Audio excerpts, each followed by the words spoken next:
Viyyur central ജയിലിലെ ജീവപര്യന്തം തടവുകാരനായ രാജുവിന് ജയിലിൽ നടപ്പാക്കുന്ന ഈ വിധിയെപ്പറ്റി എത്ര പറഞ്ഞാലും മതിയാവുന്നില്ല.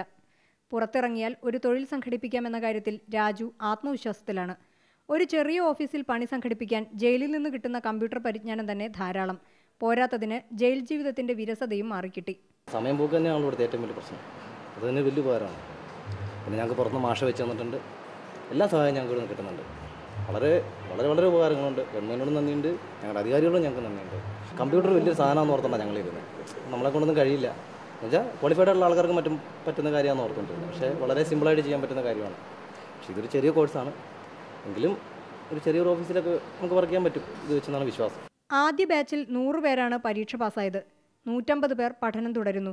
സ്ഥിരം തടവുകാർക്ക് പുറമെ റിമാൻഡ് പ്രതികളും IT പരീക്ഷയ്ക്ക് തയ്യാറെടുക്കുന്നുണ്ട്. ബേസിക്സും MS ഓഫീസും ഇന്റർനെറ്റ് സർഫിങ്ങും അടങ്ങിയതാണ് പാഠ്യപദ്ധതി. ഈ വിദ്യാ പരീക്ഷ ഒരു 30 പേരോളം ഇപ്പോൾ പാസ്സായിട്ടുണ്ട്. ഈ കോഴ്സ് പഠിച്ചുകൊണ്ടുള്ള ഗുണം എന്താ വെച്ചാൽ ഒരു മെയിൻ കമ്പ്യൂട്ടർ ബേസിക്സ് പഠിപ്പിക്കുന്നുണ്ട്, MS ഓഫീസ് പഠിപ്പിക്കുന്നുണ്ട്.